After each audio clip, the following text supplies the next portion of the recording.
Well, as Doug said, I'm Maisie Ganzler, and I am from Santa Cruz originally.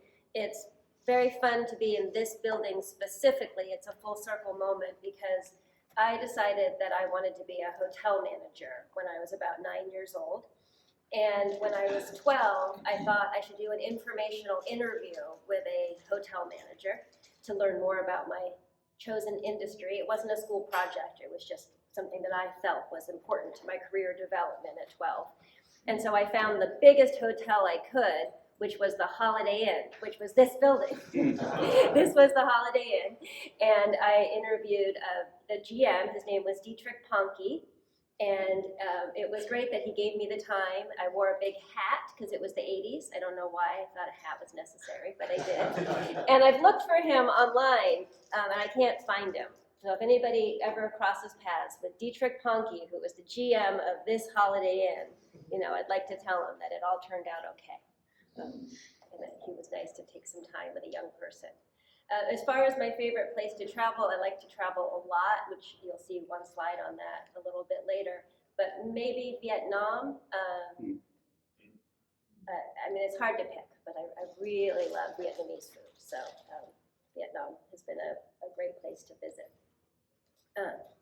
So I'm happy to be able to talk to you about the 5 lessons that come from my book, and I'll get into that more. If there's any way to make this more conversational, if you want to ask a question, just shout it out. I know how the presentation ends, so it doesn't matter if we get through the whole thing. And having come from the food world, I am offended if people don't eat. So certainly get up and get food and do all of that. I'm very comfortable with that. So I wanted to start with a quote from a book that's out now and pretty hot, no pun intended, Burn book, Kara Swisher. The opening line of her prologue, which is kind of a history of the internet business of the last 20 years, is, as it turned out, it was capitalism after all. And she's referring to the fact that all of these tech founders specifically promised to save the world. And it turned out that they were really just trying to make money, right? These grand visions, but really they were trying to just make money. And I'd like to posit, well, what if you could do both? What if you could impact the world, the environment, or people in a positive way and also make money at it? And I think that the two can be linked and are not necessarily mutually exclusive. My aha moment of that came in the early 2000s. I was working at a company called Bon Appétit Management Company. We ran food service for colleges, corporations, and museums. And our CEO went on a sales tour. He was at American University in Washington, D.C., making sales presentations to take over the food services of that school. And the student body led a protest and said they wanted Sodexo, the incumbent food service company, out and Bon Appétit in, because Bon Appétit was the first food service company to sign on to the Picayune boycott of NORPAC. It's a very specific thing. Picayune is a farm worker union out of Oregon. It's the Northwest Tree Planters and Farm Workers United. I think we have some Spanish speakers in the room that could say it's Pineros, Compañeros, Unidos. Somehow it gets to PCUN in Spanish, right? And NORPAC was a vegetable processor. And so there were these students saying, we want our institution to buy your services because of this stand that you took around farm workers. And he went from Washington, D.C. at American University to Oberlin College in Ohio. And again, the students showed up to the presentations and said, we want Bon Appétit because Bon Appétit was the first company to sign on to the Picayune boycott of NORPAC. And Fidel, my CEO, called me up and he said, put a brochure together. People care about this stuff. And I think it's really important that, and I'll touch on this again towards the end, that in this story, the action came before the marketing. Right, so we already had signed on to this boycott because Fidel had made a heart connection with this farm worker union and the plight of these people and the conditions they were living in. And then we marketed it. It wasn't about leading with the marketing. And I think part of the key to pulling off both of doing good in the world and getting market credit for it is authenticity and transparency. And you'll hear those themes again and again throughout the talk. So what I promised today is a roadmap for ethical leadership and market advantage. And it's a tough road. I'm not going to say that it's easy, right? It's sort of dangerous. There's some places that you could fall off of it, and it's not necessarily a straight road. There's going to be failure. There's going to be risk. And I think if you want to take a leadership position in any area, you have to have an appetite for failure and an appetite for risk. Why should you listen to me talk about it? Well, I wrote a book. Doesn't that mean nothing? I spent 30 years as the Chief Strategy and Brand Officer for Bon Appétit Management Company. Grew the company from 94 million to 1.7 billion in my time there, from about 1,200 employees to 20,000 employees. And we were the undisputed leader in sustainability and corporate social responsibility in our industry. Retired in February, I'm very happy to say. I was saying I recommend it to anybody. The whole not working thing is really great. I haven't done it since I was like 12, and it's really good. And I'm now getting to spend my time doing board service and advisory work and getting to come and meet with groups like you. As much as I grew up here, I've never worked in Santa Cruz, so I don't have any professional network. And now that I have nothing to ask of anybody and just information to offer, I'm trying to put myself into new places and new situations. And thank you for giving me the chance to do that here today. Yeah. So I wrote this book. It came out in April, published by the Harvard Business Review Press. And it's written in 5 lessons. We'll go through the lessons today, kind of a Cliff Notes version. And it draws about 60% from my experience and my stories. And then I also interviewed 12 leaders from brands like Chipotle, Ben & Jerry's, Whole Foods. All of my perspective comes from the food world, but I think that the skills and the lessons are transferable beyond. So with that, let's jump into the lessons. Now, again, the goal is to create meaningful change and get market credit for it. The first step, or the first lesson, is around picking your battles, deciding which issues you're going to take on, because we can't take on all of them. We are for-profit companies, and we do need to be focused on the things that are going to create the most market advantage. And I see that there's 2 ways of approaching that. One is to take a singular approach, pick one issue, and to arrange your raison d'etre around that one issue. But the other is to be known as generally sustainable or generally good. If you pick the first, you really better nail it, right? I've got an example of that. Impossible. Who's had the Impossible Burger? Well, Pat Brown, who was a professor at Stanford, decided that the #1 thing that he could do to stem climate change was to get people to stop eating beef. And so he has a very specific focus. It is purely around climate change. There's criticism of the Impossible Burger in terms of its genetic modification. There's criticism in terms of the amount of sodium. Pat don't care, because Pat has one lens. It's about climate change, a singular focus. A different approach would be Whole Foods, who has chosen to become generally sustainable, right? And so even on environmental stewardship, they've got food waste in their stores and the agriculture and pollinators. And if this scrolled, it would keep scrolling. They've got more issues they're taking on. They've got all of this stuff that they're doing in order to create a general halo of sustainability. So I think that's the first decision you make for your organization. Do you have a singular focus that you're going to try to own? Maybe you're in water. That's a very specific lens. Or are you going to be broader than that? The next thing to do is to identify areas for initiatives. And there's lots of ways to get ideas. Now, I'm talking about creating market advantage, so you're going to have to be in a leadership position and be first. So it's about being maybe looking in some places that not everybody else is looking, and again, taking risks. So the first thing is you could follow your passion, right?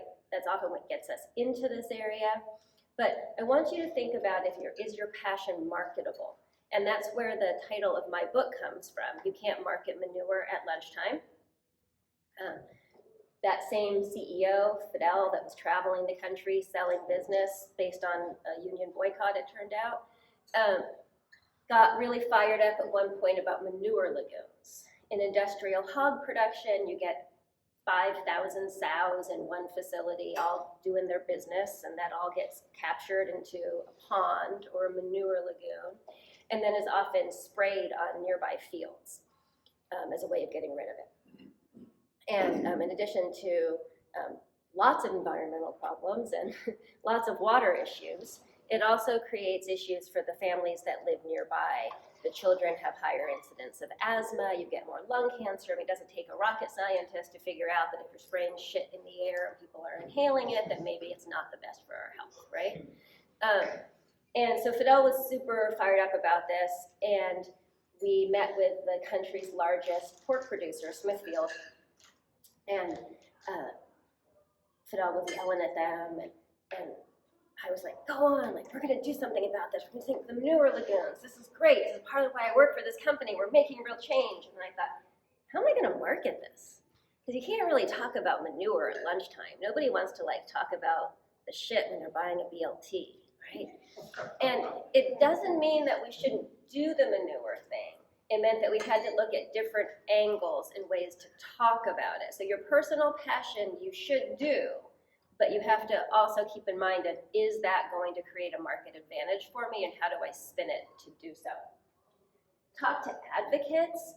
Some of my best friends are the advocacy groups that are lobbying us to do things. The Humane Society, Compassion in World Farming, Greenpeace, PETA, all of those organizations that traditionally a company would close their doors to and say, we don't want to work with, that they're scary, they're going to criticize us. Those are actually your best allies. They're experts in the subject. They know what's coming next. They know the campaign they're on now, and if you get close enough, then you say, well, what's the next campaign? I think, can I be the first to take on that issue and create leadership again?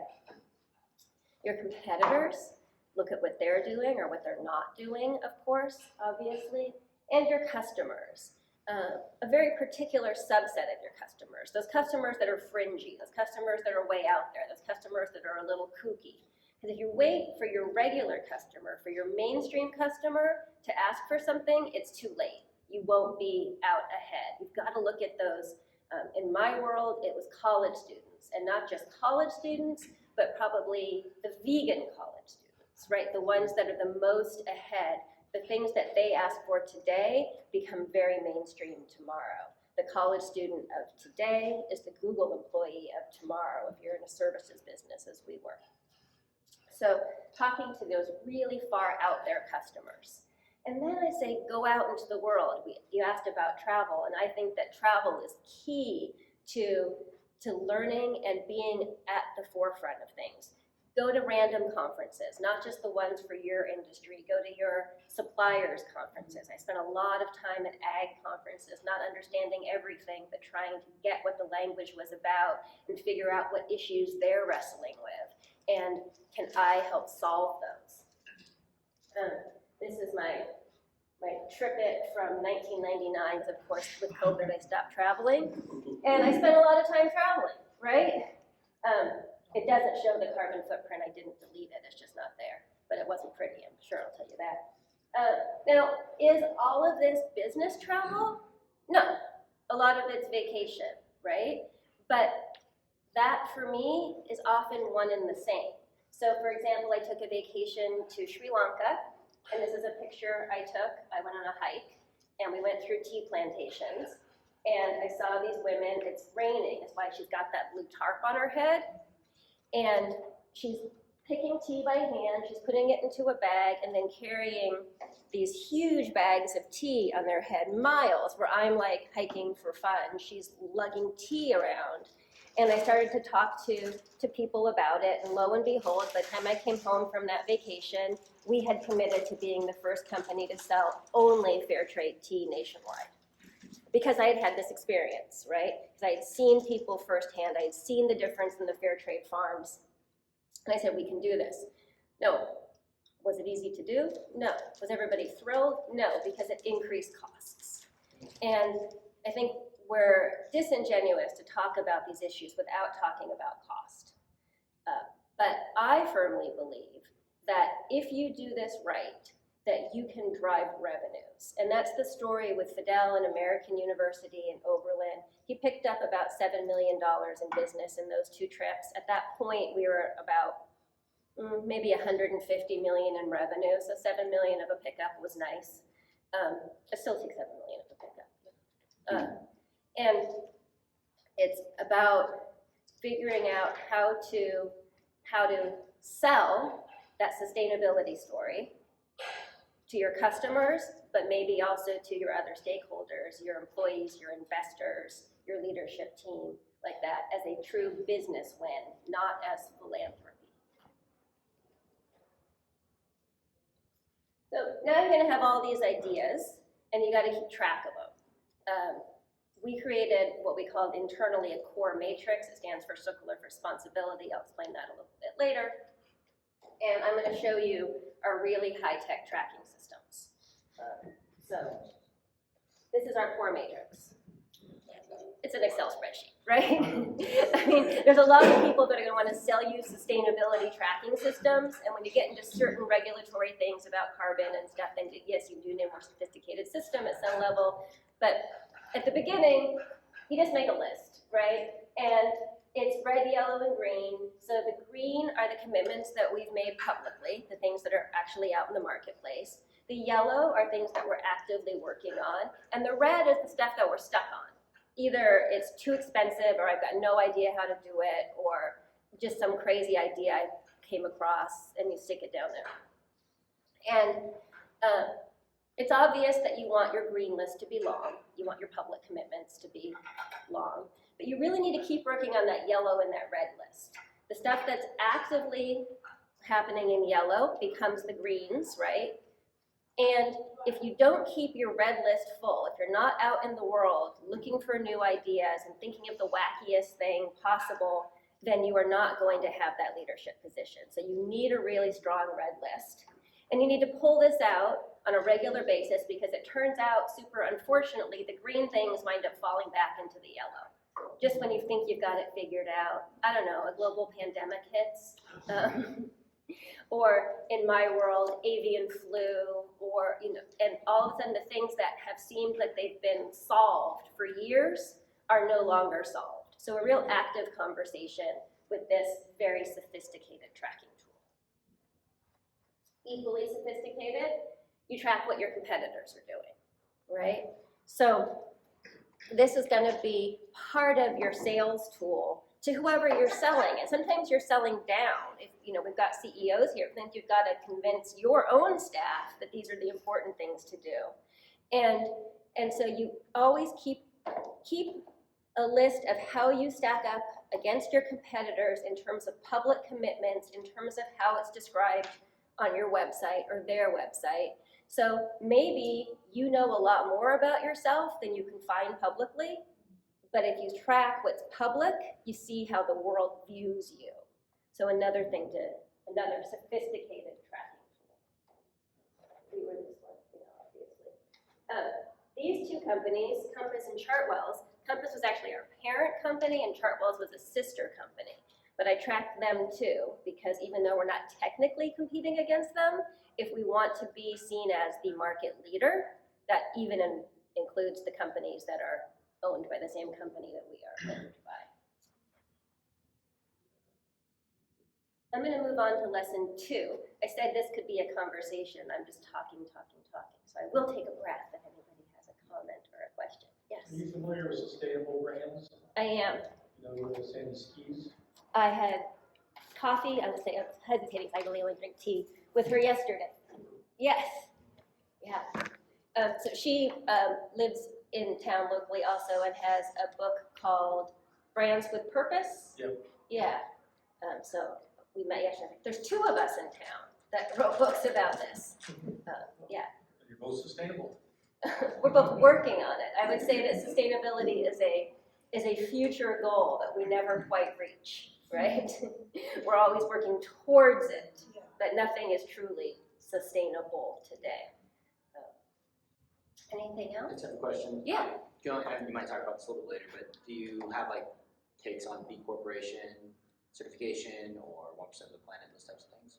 I don't cover that, and it's a great question. So when B Corp started, at that point, we already were on this path. And when they showed up, Jay, it was like, well, what? So everybody's not familiar with B Corporation is the idea that you would write into your actual corporate articles your sustainability goals, and I will touch on that. And then, therefore, if your company is ever sold or if you have a leadership transition, that it's institutionalized in your articles of incorporation and that you can't move away from that mission. And their original idea was they hoped to get a preferable tax status for B Corps, and I don't think that's ever come to pass. The IRS is not so stoked on that.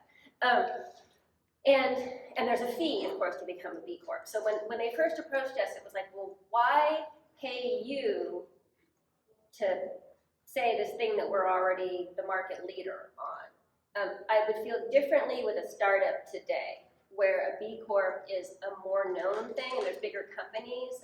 The first big company that I know of was 7th Generation. Ben & Jerry's is a B Corp. Patagonia is a B Corp. And so now I think that there is a grown market recognition amongst those who know in a certain way. And if you need that outside credibility, yes, but it is going to cost you something. It's going to cost you literally in the membership fee, and it's going to cost you in the record keeping. And record keeping is a resource question. Are you going to put your money there or not? How do you feel about B Corps? I'm actually a B Corp, Oh. 1% of the planet member. So I went through all that process, and it took time, took money, but it was worth it because it also opened up the door to all those other businesses, because those B Corps want to work with other B Corps, particularly in the services space. So now the vetting that they have to do to decide to work with an agency like mine goes out the window because they're already a B Corp. That's cool. Yeah. That's a great reason. Yeah. I was a B Corp. A company that I admire was at one of the first financial firms to be B Corp, and I was for about 3 years. But I as a small company, I came against the record keeping was too much. And I was already copying this other company practices. Like you, I felt like I was ahead of the game on what I was doing. But the cost wasn't that much, but the time to do the annual record keeping and census was too much. Yeah, and so you were seeing the cash back for that. And at the time, I think it was around 2014 or so,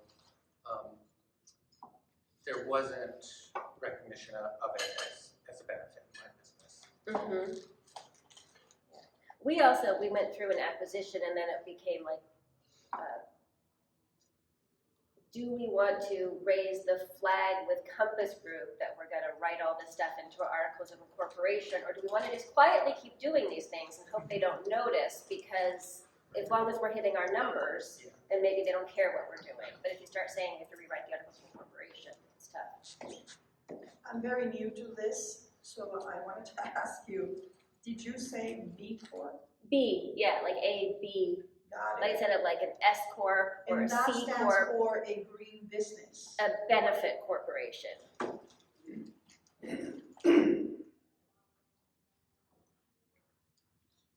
Becoming a B Corp can be really time-consuming and a laborious process, and can require consultants to even get you through the process. I know someone else that has a design agency, and they did it, and it took them, I think, 2 years to go through the process. They tried without a consultant the first time.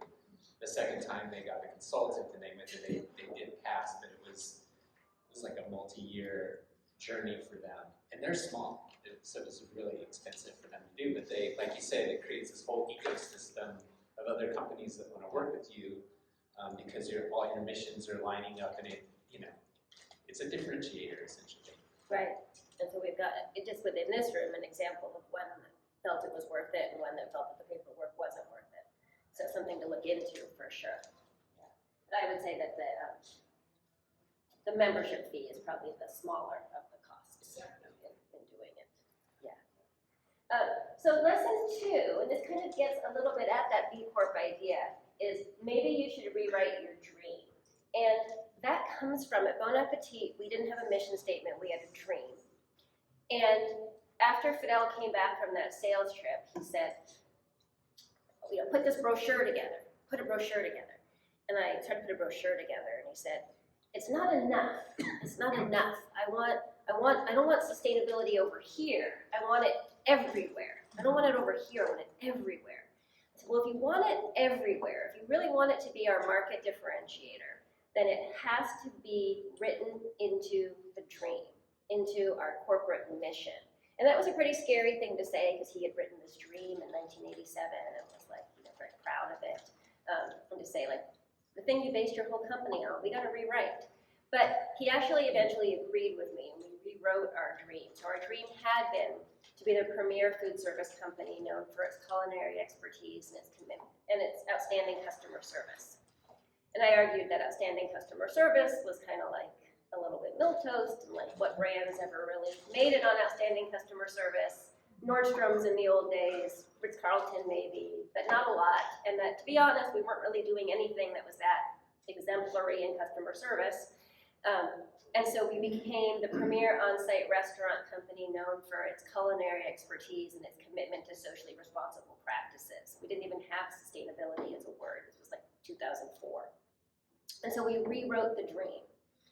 And I think that's something that you need to ask yourself, and ask yourself tough questions like, do you want to be a leader in this? Is this really your go-to-market strategy?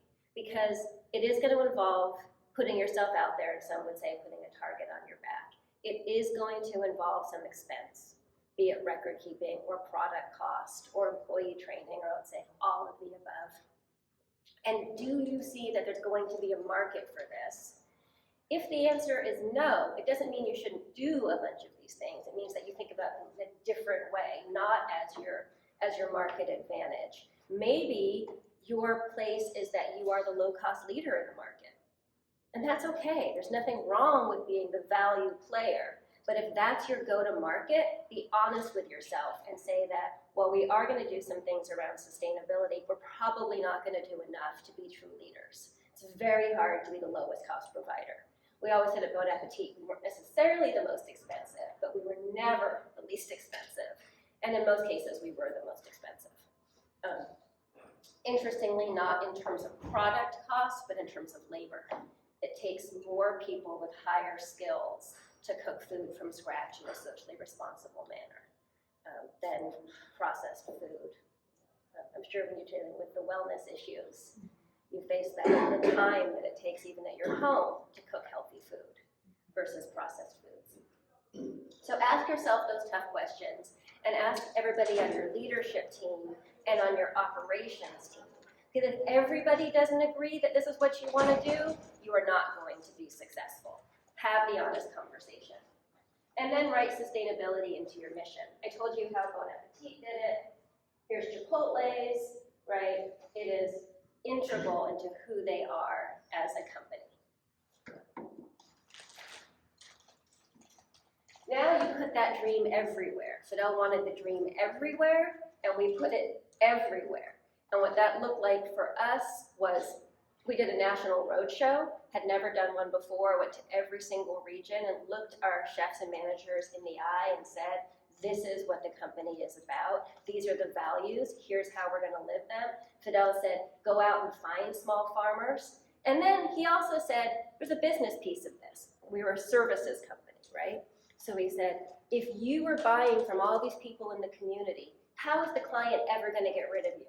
Because it means not only are they getting rid of you, the big food service company, but they're getting rid of all those small farmers that have businesses based upon selling into this place, right? How are they going to get rid of you if you're truly a fabric of the community?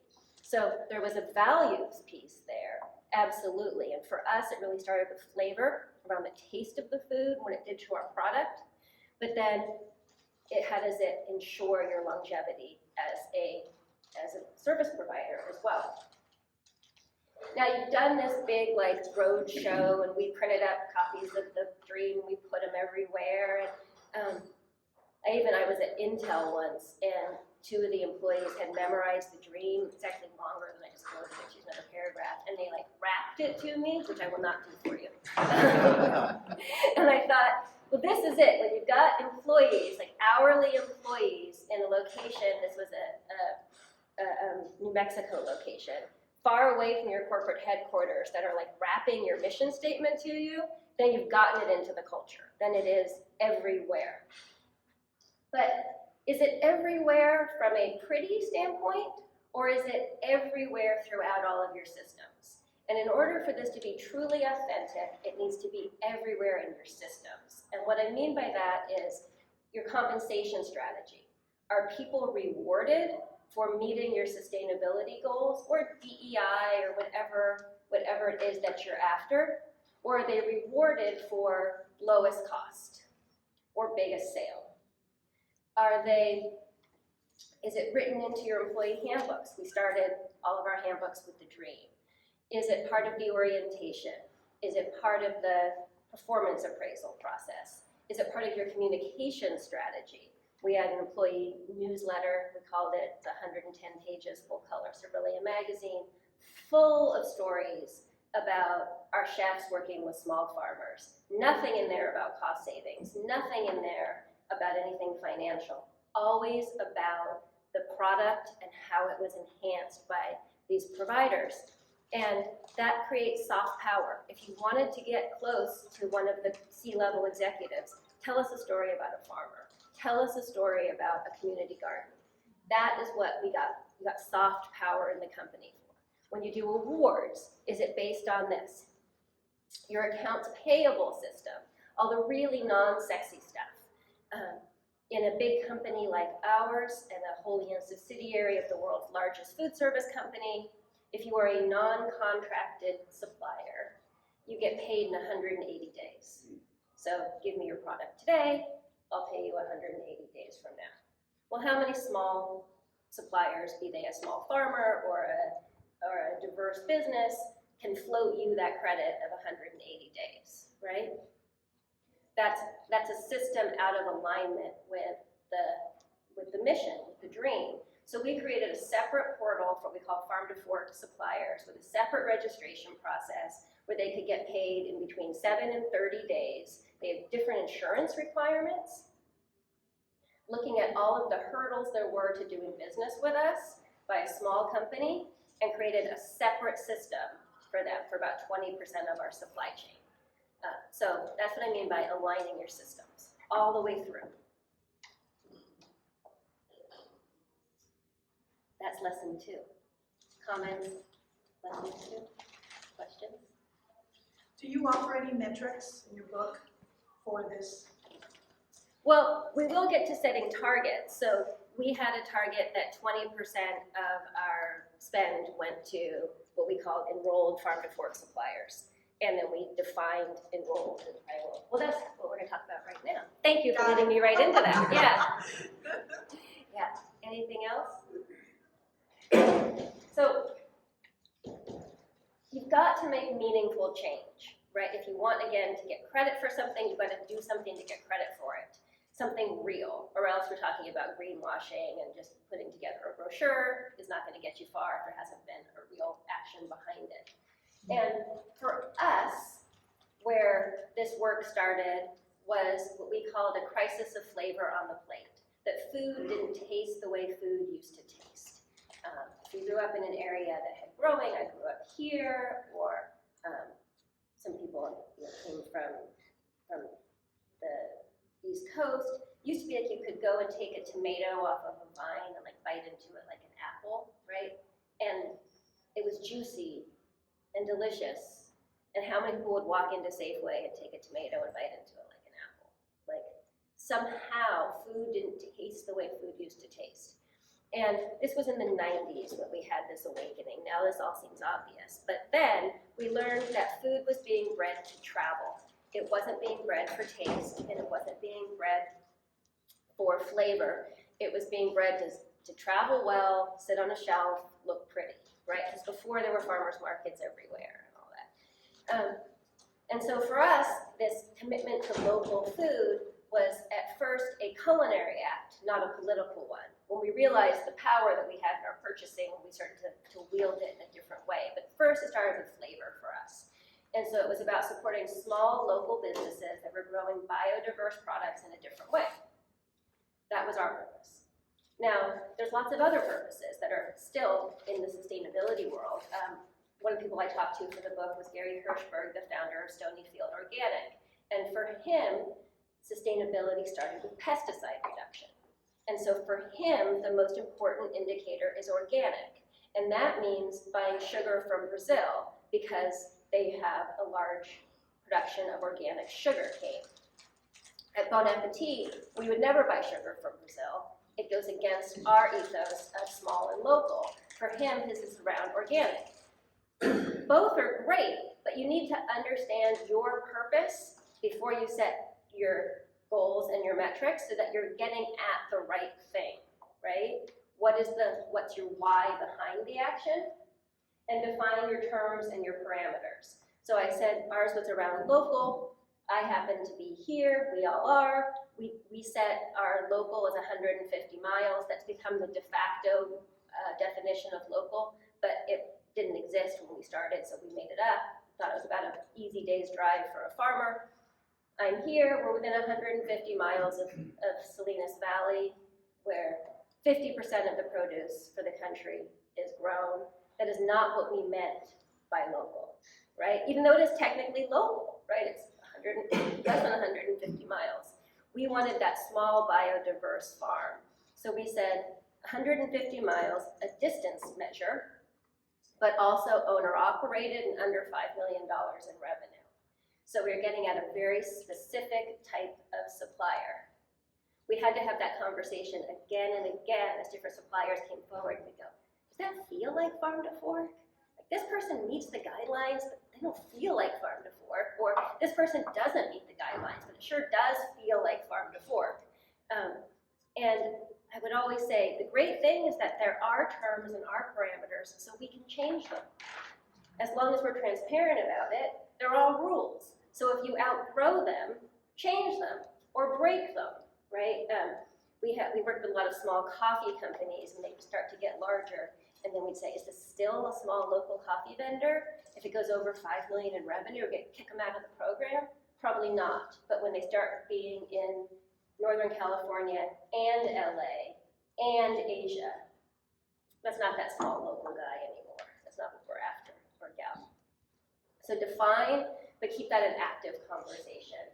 And then you set your targets and you measure. If you're not measuring, then you're doing a lot of window dressing, or you don't know if you are or not. And in order to measure, you're gonna have to go back to that thing about aligning your systems.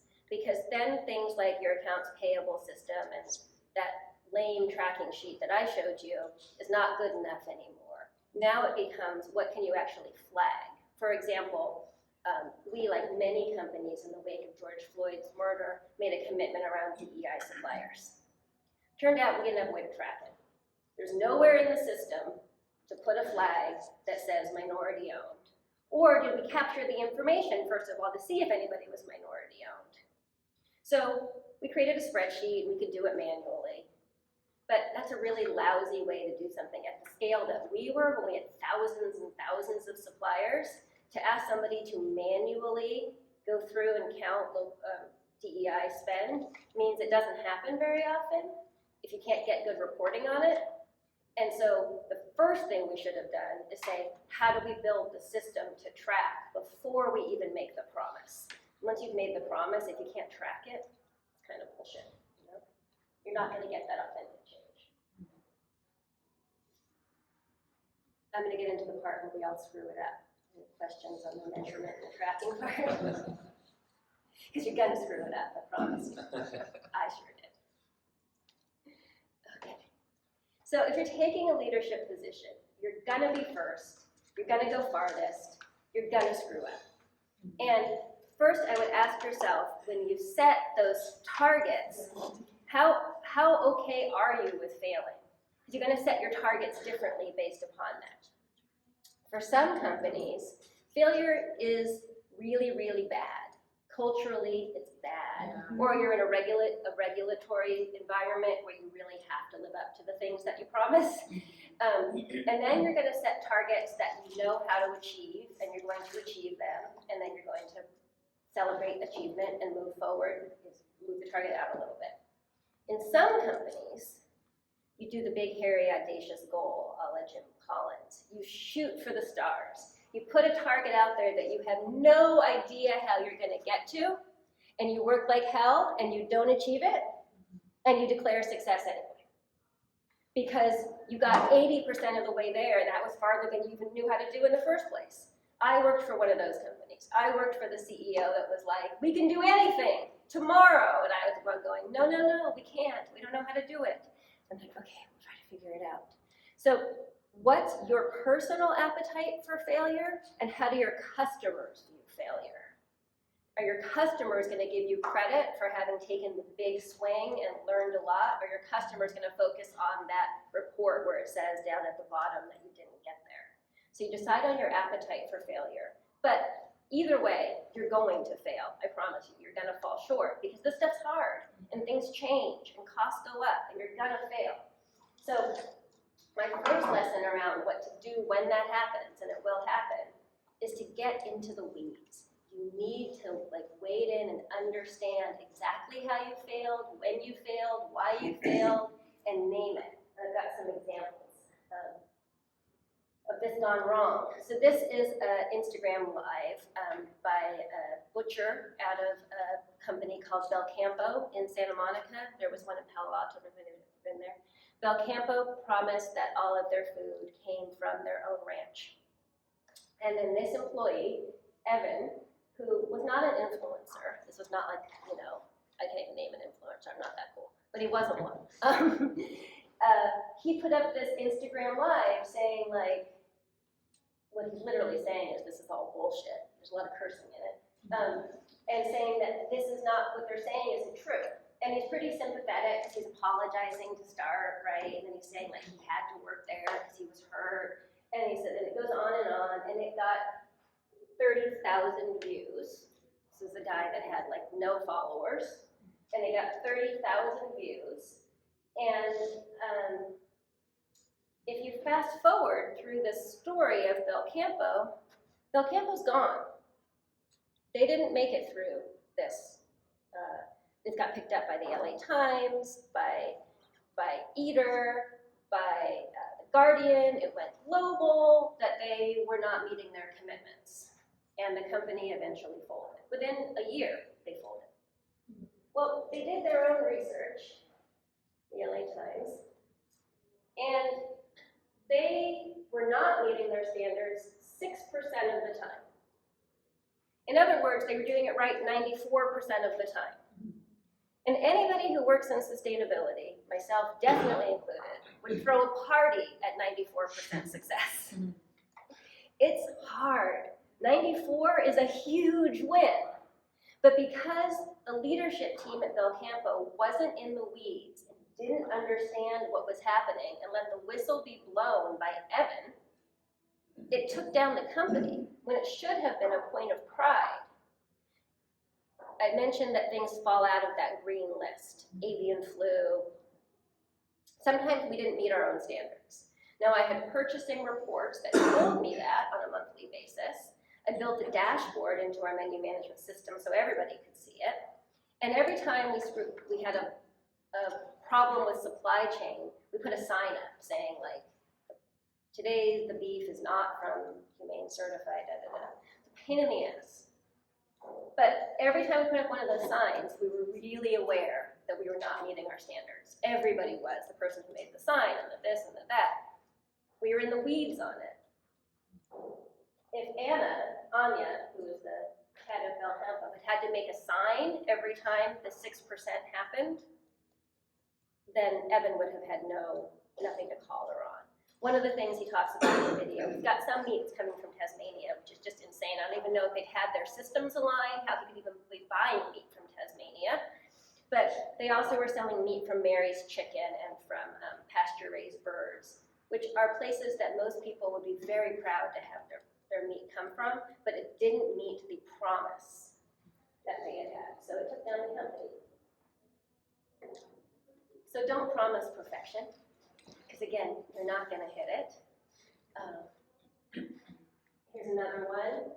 This is an Eater article in long form, because there were 3 articles written about this, about Blue Hill at Stone Barns. And this is the one, there's one that's around some accusations of sexual impropriety. That is a whole other category of things to deal with and to be truthful about. But this one, which is many, many pages, is about former employers say the narrative of this perfection that they're putting out, changing the world, is obscured by a more complicated reality, right? So what is it that they did that was so bad that Eater is writing an article about it? Well, they said that they were making this dish out of badger flame beets, and then in reality, for a period of time, it's possible people were receiving a dish comprised partly of different types of beets. I mean, is this like so shocking? There were badger flame beets in it, but there were also golden beets, and they didn't tell you about it. This should not be news. It's only news because they put themselves up as being a model. Truly, they said, we are a model. It's part of their mission. And they talked about it, and they never talked about the reality. And in fact, I would say that they would have been a better model had they said, we use these badger flame beets, and sometimes they're not as sweet as we'd like them to be, so we supplement them with golden beets, therefore, still using the badger flame beet year-round, even though they go in and out of season with sweetness. And this is a stupid conversation we're having about beets, right? But if you read this article, then the chef has to answer, and his PR company's involved, and it's pages and pages about this. Also about an egg and how they cooked an egg. Like, they should not be wasting their time on this. But they promised perfection, and they therefore are harmful. So, when you do fail, admit it. Just fess up. People love an underdog. They like a story of people overcoming things. They will understand if they hear it from you first. So admit your errors. It's a very long story, it's in the book, but that whole manure thing, we took that manure initiative and we tied it to an animal welfare initiative, because you can market animal welfare at lunchtime. And we promised we were going to have pork raised without gestation crates. And I went out and said we'd had it, and I spoke at conferences and all this stuff. And then I found out that our supplier had misled us, and we did not actually have pork raised without gestation crates. And my first phone call was to the Humane Society to say, hey, this thing I've been saying publicly, turns out it's not true. And then we put out a press release. And then I took a writer, Barry Estabrook, who wrote a book called Pigtails, who really understood the issue, with me to a pork farm to see what was really going on. I was the first to say that I went wrong. I admitted it. Bumble just screwed up. I don't know if anybody saw Bumble, the dating app. They put out these ads saying, like, it's better than celibacy or something. Like they thought they were funny. People did not think so. And so they had to put out something in the first line, we made a mistake, right? Did they do it fast enough to maintain their brand reputation? I don't know, but there it is. When you make a mistake, that's up to it. And then fix it.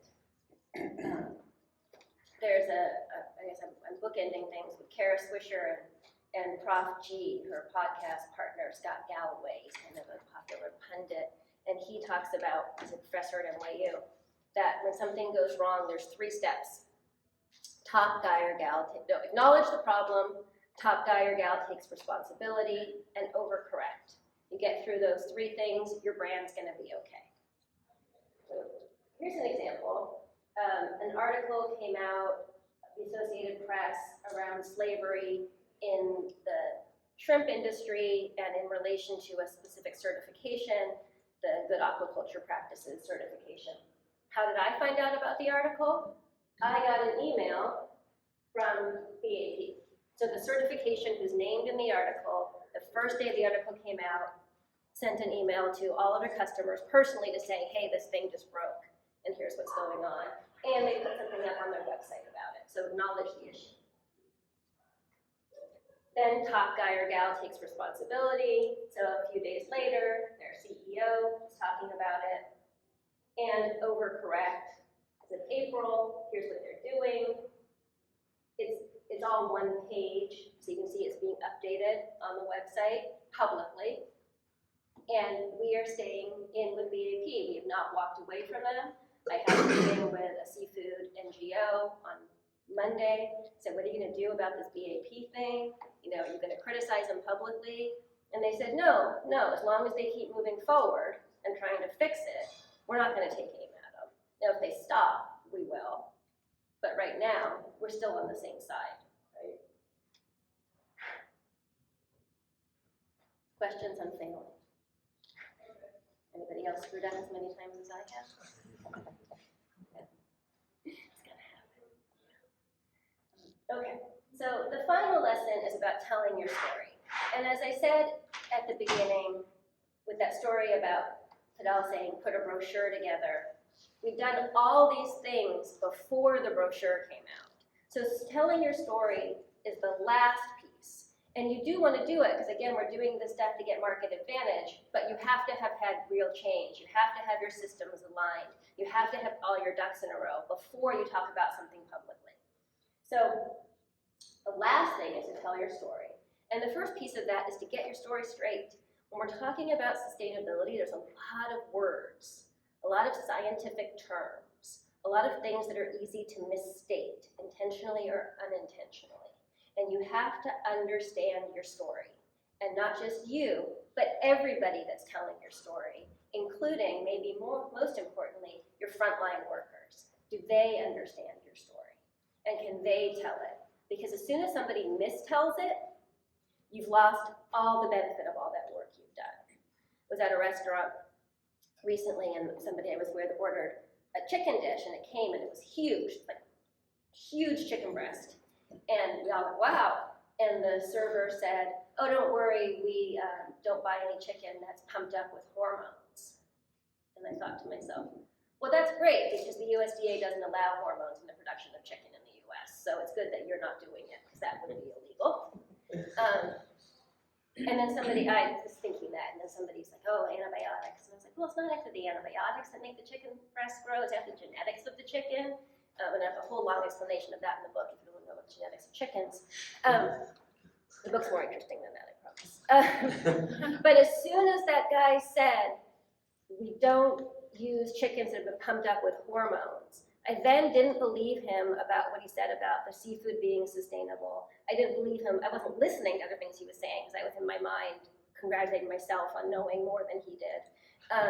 And then I didn't believe him. And so they probably had gone to great lengths to source chicken from somewhere special, but that didn't matter because he had misstated the story.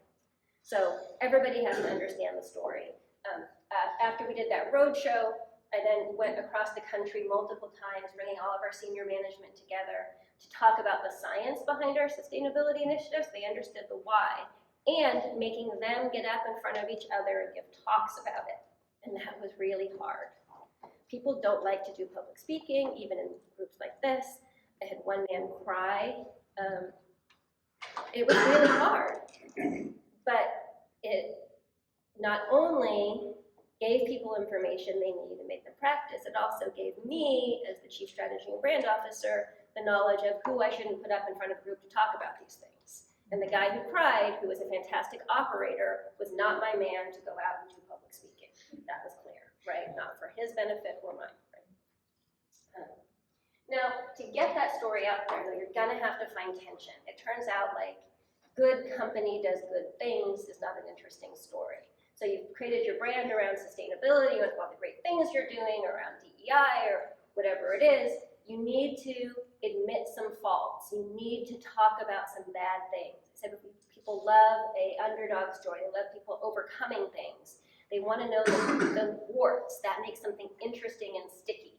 So think about what you're willing to admit publicly about how you screwed up or why something was difficult or like that. Here's one I saw on TechCrunch. It's about an aeronautics company. I don't even understand what they do, but I do know that space is hard. I understand that, right? And then that they're pulling back from the brink of disaster more than once. And I like this one, and these problems, and it's largely solved, not all of them. But this is a story. If they just did it and it was easy, then TechCrunch isn't writing about it. It's that they let all this stuff out that makes it interesting. And when they do pull it off, you're gonna get even more credit for having done it, because if it was easy, then who cares that we did it, right? So find the tension in your story. Be okay to admit when you screwed up. And then also focus on good news, kind of the two sides of it. It turns out when we're talking about sustainability, there's a lot of bad news involved, like climate change is a super bummer. And people don't necessarily want to be bummed out. So is there a way to make it a positive experience? This is a website that we launched and had a whole marketing campaign, the Circle of Responsibility, all about what we did for the environment, community, and people's well-being, and put a lot of money into this. And then I went and did focus groups and said, does anybody care about these issues? Everybody said, yes, they cared about these issues. Yes, yes, yes. And then I said, do you see the website? And nobody saw the website. And I said, well, what about like the board? I had these big boards at the entrance of the cafes. It had Circle of Responsibility with the logo on it. There was brochures. And they said, oh, I saw that board, but I didn't read it because it said responsibility. And I'm already responsible for a lot of things, so I didn't want to be responsible for anything else. And that was when Circle of Responsibility became an internal brand. Going back to that matrix, it was a core matrix, the Circle of Responsibility matrix, but not an external brand. It was about our responsibility, and we wanted to celebrate it, but it turned out that our customers didn't. And that big board got simplified, and it became know what you're eating, because that was what the customers wanted. They wanted to know about what was in their food, not about their responsibility. And the brochures became bullet points, because nobody was taking brochures.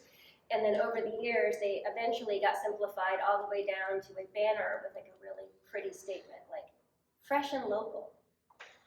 And I was like, but don't you want to I have pages and pages of information about fresh and local. Don't you want to know? It turned out, no, they didn't. But some people do.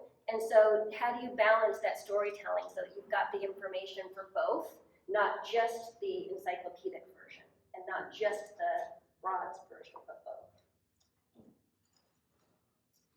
And then don't rely on traditional press to tell your story, because traditional press these days is going to be super, super involved with whatever Elon's doing and the election, and they're not covering what we're doing that much anymore.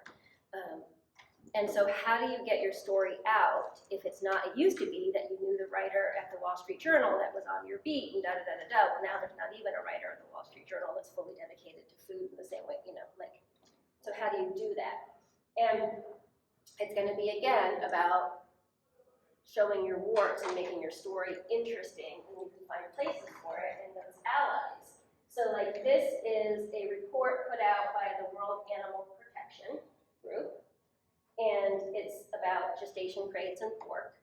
And when the 2020 report came out, we scored well, but there wasn't much detail about it, and I didn't like that. So I called them up and said, hey, we didn't meet our deadline. And this is a story about us not meeting our deadline. Except that if you read it, it's all about how I'm going to meet the deadline, and I have all these plans in place, and no other company got a full page in the report. but I had to couch it in an instructional to other companies of my leadership, right? And then this goes out to all of our competitors, and it also goes out to our clients, more importantly. And then we brag to our customers, and it's even more credible because it came from an advocacy organization that's trying to get us to change something. And so this becomes even more important than, not than a story in the Wall Street Journal, that's really important, but then a story in a local paper. Or we were on CNN once. I thought that like, we had this website we had created, a different website, carbon calculator, and I was in an airport and I saw it on CNN and I was like, the site's gonna crash, like we're gonna get so much traffic, everyone's gonna want it. And I pulled the reports and we had 300 hits that day. It turns out that broadcasting is not actually that useful to most of us. Unless you've got a broad product that anybody can buy anywhere, narrowcasting is more important and you find the right places. So I hope that that clears the road forward for you. And as I said, the book is five lessons. It's super actionable. It's a quick read, but I'm also here, and like I said, I'm not really looking for anything. I'm not selling anything. I'm not looking for a job. I got nothing except information to share. So that's my website, and I'm happy to answer questions or have more discussion.